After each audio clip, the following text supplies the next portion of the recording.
forces will reach the White House on July 4th.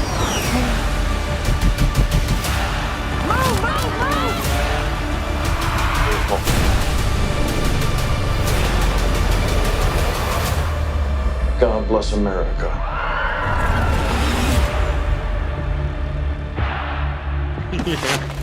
Like that's ever gonna happen.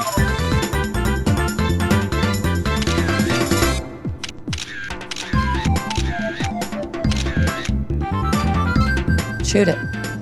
Shoot the helicopter? Yeah. It's gonna make a good image.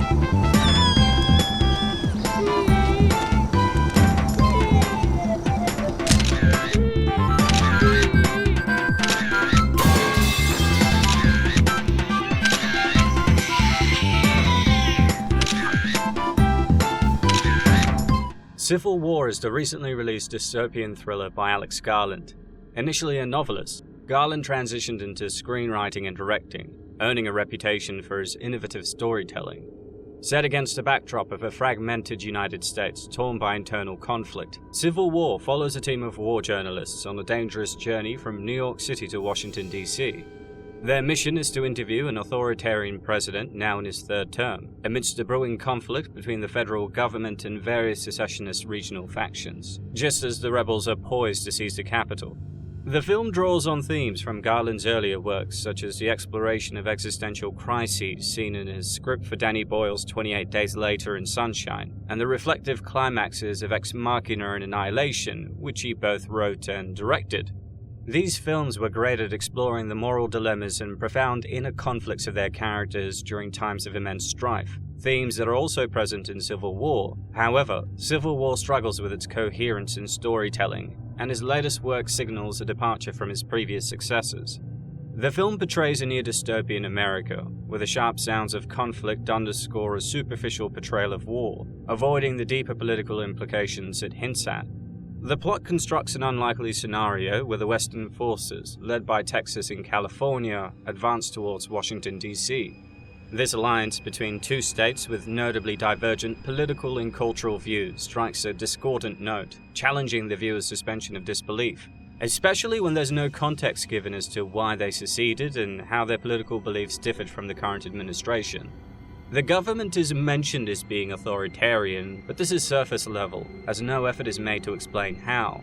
Additionally, the rest of the country is portrayed as a patchwork of disjointed territories, including Florida as an independent entity, and other regions with Chinese influences, further adding to the screenplay's confusing execution and messiness with details. We don't even know the ideology of all the sides, the point of division, or the cause of the Civil War itself. Just saying, just what? Well, you're American, okay? What kind of American are you? One of a kind. This gunfire is getting extremely f***ing hard. The film introduces us to a diverse quartet of characters. Lee, a seasoned Reuters journalist portrayed by Kirsten Dunst, whose emotional detachment reflects her extensive experience. Jesse, a spirited yet naive young freelance war photographer played by Kaylee Spaney. Wagner Moore as Joel, Lee's colleague who harbors a grim fascination with the chaos of war. And Sammy, the wise yet fearful elder of the group, portrayed by Stephen McKinley Henderson. You don't want to miss this. Together, they traverse a fracturing America, capturing the Civil War's impacts with a concerning lack of moral engagement. Garland's central premise revolves around the moral flexibility and supposed neutrality required of war photographers. This speaks to a broader critique of the film itself, its superficial engagement with the depth and complexities of its subject matter. Despite Garland's claims of striving for political neutrality, the film's content is heavily politicized. This is particularly evident in its climactic scenes set in the White House, where the president is portrayed as a dictator-like figure, and the American flag is prominently featured, sometimes as a symbol of heroism and patriotism, other times as a warning of impending danger. Furthermore, the script introduces politically charged fictional events, like an Antifa massacre Lee previously documented being mentioned, blending real political discourse into the narrative. But none of these elements are expanded upon, and there's no real attempt at world building. This blend of fiction with real-world political elements results in a confused message, indicating that Garland either has a lack of understanding of the dynamics in American politics, or that he merely has no interest in getting into it, both of which are disappointing. The result is a film that feels both politically naive and narratively shallow, missing the opportunity to provide a compelling or insightful commentary on its subject matter. I'm gonna photograph the president. Photograph and interview the president. I don't want a piece of your suicide pact. The narrative centers around 4 journalists who navigate this treacherous setting. Lee, a renowned war photographer, becomes the audience's lens into this world. When you were in college, you took the motherfucking legendary photo of the Antifa massacre. Her fame is such that Jesse, a budding photographer, recognizes her instantly during a protest that escalates into violence, one which Lee saves Jesse from a suicide bombing. I want to give you this back. Keep it and buy a helmet if you're planning on attending any more stuff like that. Alongside Lee are Joel, her colleague and another journalist, and Sammy, a seasoned reporter whose experienced presence adds a veneer of gravity to the group. Did we just drive through a time portal? It's a Twilight Zone. Wouldn't have suited us anyway, Lee. We'd have gotten bored. Despite its focus on journalism, a field inherently concerned with the conveyance of information, Civil War is remarkably devoid of finer details or nuance.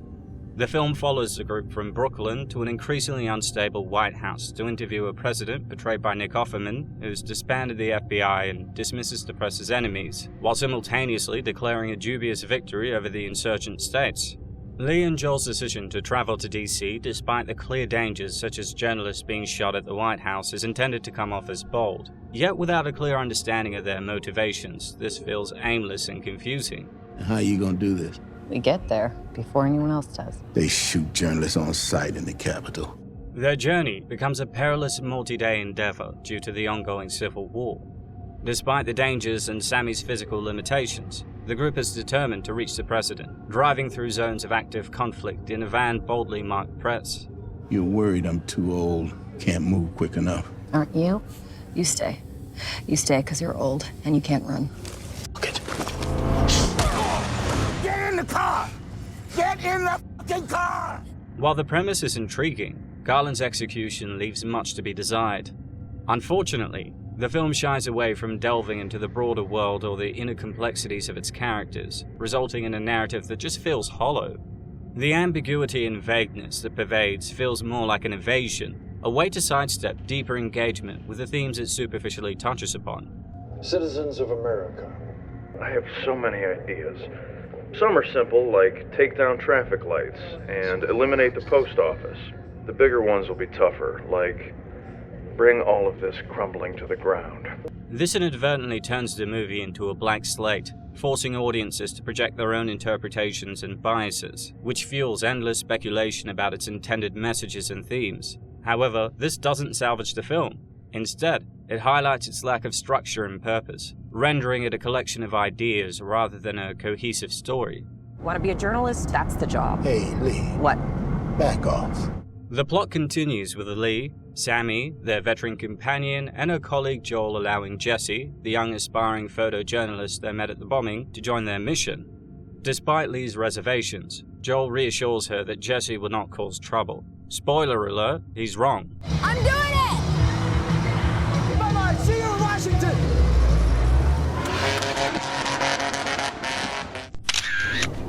It's a great photo, Jesse.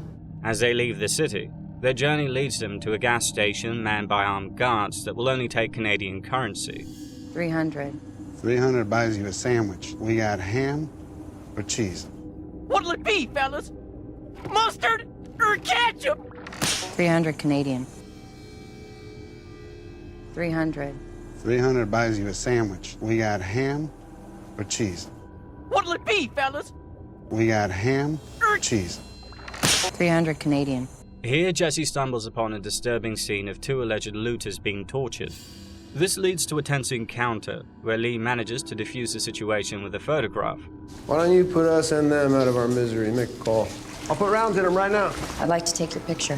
When they hit the road, Jessie berates herself for being too scared to take photos. Lee serves as a supposed voice of reason amidst chaos, though her character remains ambiguously split between pragmatic harshness and a trauma-induced attachment. For me, this was highlighted when Lee summarizes the film's approach to journalism. Once you start asking yourself those questions, you can't stop, so we don't ask. We record, so other people ask. This statement could be seen as a meta-commentary on the film itself, which adopts a similar stance of observation without engagement.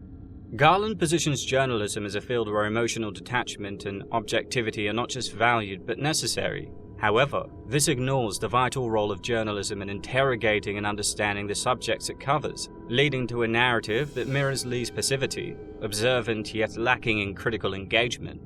It's ironic that Civil War attempts to explore the complexities of journalism and war through its characters, but ends up delivering a story that is as detached from its subject matter as its protagonists are from the horrors they document.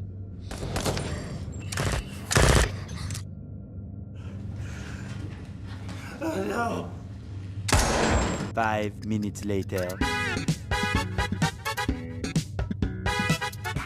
Their journey through a war-torn America includes a stop at an abandoned mall for Jesse to photograph a downed helicopter, an overnight camp near active combat where they document a malicious assault on a loyalist stronghold, and a visit to a refugee camp. These scenes are interspersed with moments of seeming normalcy, such as a visit to a town that remains untouched by the war, where the local population chooses to ignore the conflict, a stark contrast to the violence being documented. Are you guys aware there's like a pretty huge civil war going on? Sure, we just try to stay out. I reject your reality and substitute my own. As the plot unfolds, logistical and ethical questions arise. The film grants the characters, particularly Jesse, who's not even affiliated with any official news outlet, unprecedented access to military operations and war crimes without addressing the implications of such exposure. No.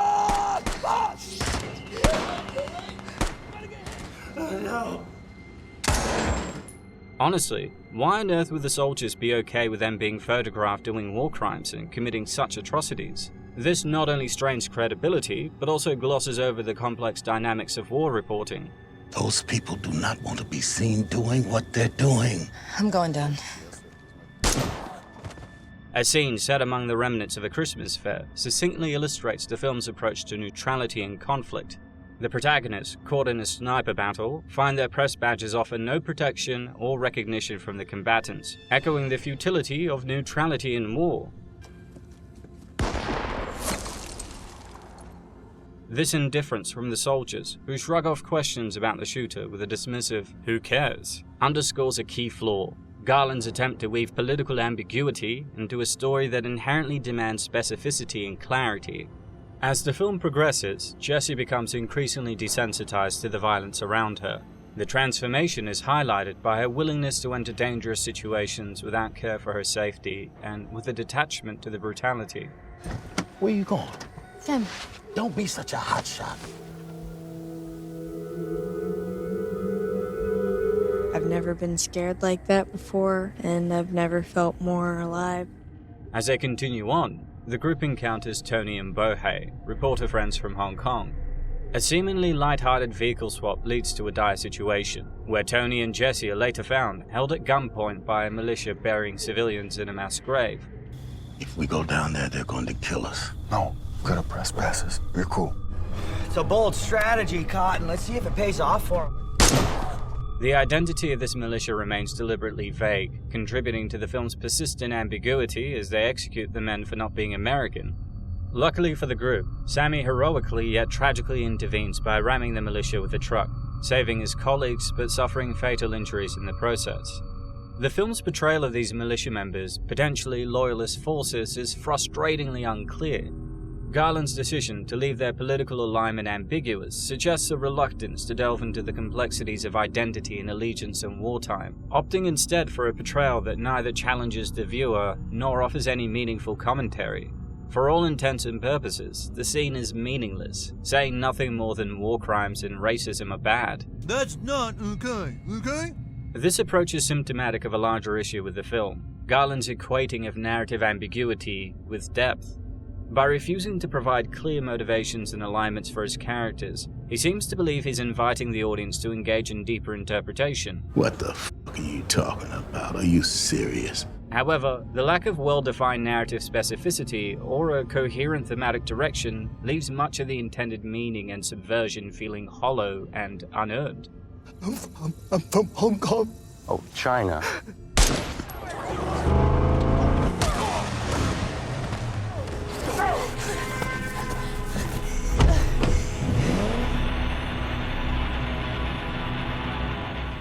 The The narrative culminates as the remaining three journalists, Lee, Jesse, and Joel, reach a pivotal moment at the Charlottesville Western Forces base.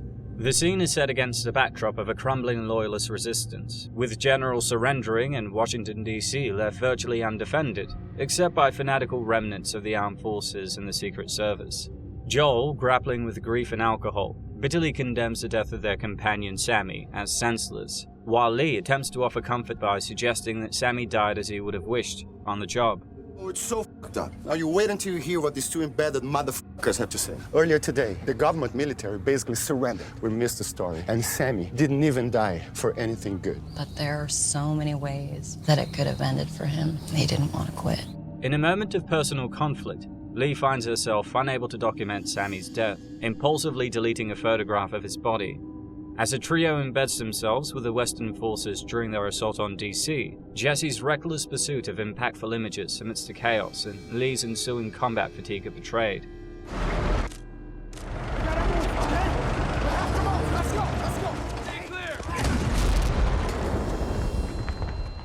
The film reaches a climax as the presidential limousine is intercepted and its occupants mercilessly killed during an attempted surrender, indicating the brutality of the conflict. Inside the White House, the drama escalates with Secret Service agents making a last stand to negotiate the president's surrender, only to be fired upon without mercy. I'm here to negotiate the surrender of the president.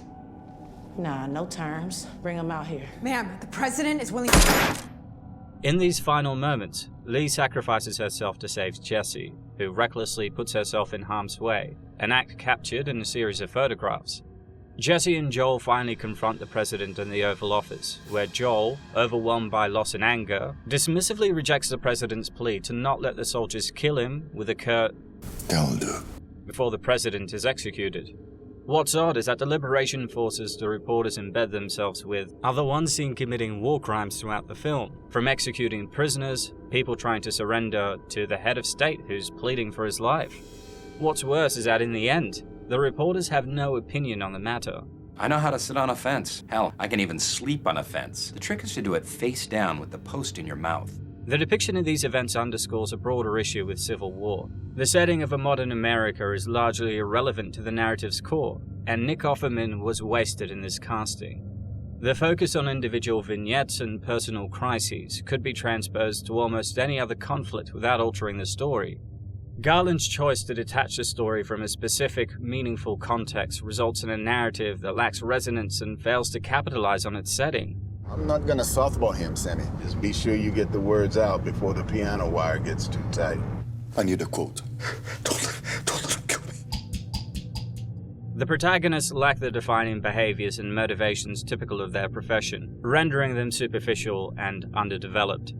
This is particularly disappointing, given Garland's demonstrated capability to craft rich, dynamic characters in his earlier films. I thought I was sending a warning home. Don't do this, but here we are. Kirsten Dunst, while delivering a really strong performance, plays a character who never truly comes to life. Kaylee Spaney's role as a sort of audience surrogate hints at the effect that violence has in numbing observers, but ultimately adds little due to the shallow script. But I wanted to say that you're also one of my heroes. If I ever see you again, you better be wearing Kevlar and not fluorescent. You bet.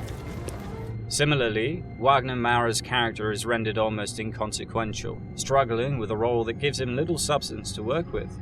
The film spends considerable time following the four journalists, yet provides scant insight into their perspectives on the tumultuous world they navigate, except for probably Sammy, who often reminisces about time before the war. Still, he doesn't describe what this was like beyond saying that there was once a time when the US wasn't at war. It's just so bloody lazy. This place is like everything I'd forgotten. Funny, I was thinking it felt like everything I remembered. What the hell are you talking about? Questions about their thoughts, feelings, and their relationships with each other remain unanswered, revealing a profound absence of depth. There is a moment where Lee describes her photos of other conflicts were meant as a warning, and she's effectively jaded by her country's inability to listen. But without us understanding what the Civil War was about, it just all feels moot. What are you worrying about Lee for? Lee's lost her faith in the power of journalism. The characters come across not as genuine individuals, but as mere conduits for capturing footage, devoid of personal stakes or development.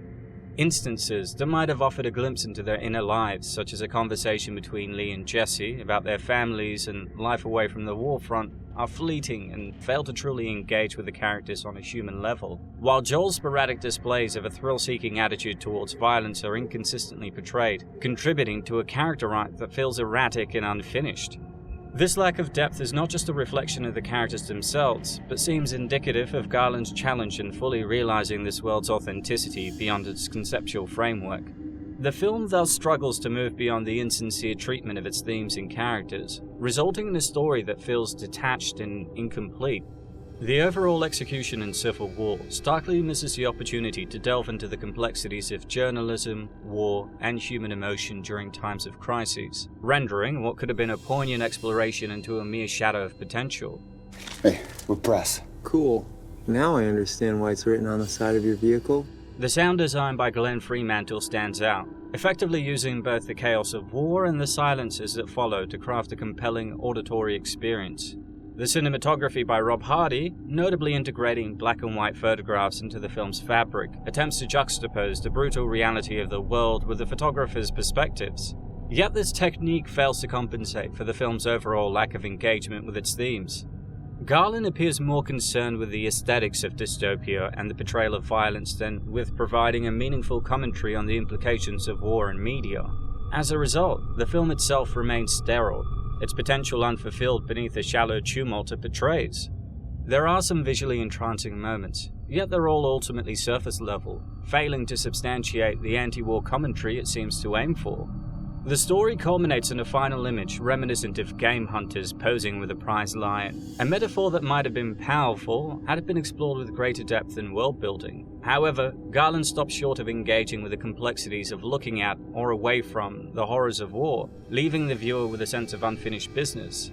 At the same time that Civil War is presenting itself as a critique of war and the consumption of war media, it paradoxically seems to relish the very spectacle of war it ostensibly condemns. By avoiding a deeper exploration of war photography as propaganda or the socio-political ramifications of war, the film comes off as naive and tactless. It could have been a meaningful exploration of the impact of conflict on those who document it and those who endure it, but Garland's reluctance to delve into the underlying causes and consequences of the dystopian future he depicts results in a film that feels blank. It is a movie caught between denouncing war and being captivated by its own portrayal of it. This renders the film's apolitical stance not as a nuanced choice, but as a lack of willingness to engage with the material in any substantive way, which is just cowardice. Ultimately, Civil War is characterized by its absences of context, nuance, details, and engagement with its own subject matter. Garland's reluctance to interrogate the themes he introduces results in a film that, while visually and technically competent, lacks emotional and intellectual impact. It's a film that ends up feeling devoid of meaning or purpose. What? You're so war-torn you can't try on a dress? Jesus, you haven't seen yourself in a mirror in a few days. Shut the fuck up. Turn around. I want to take your photo.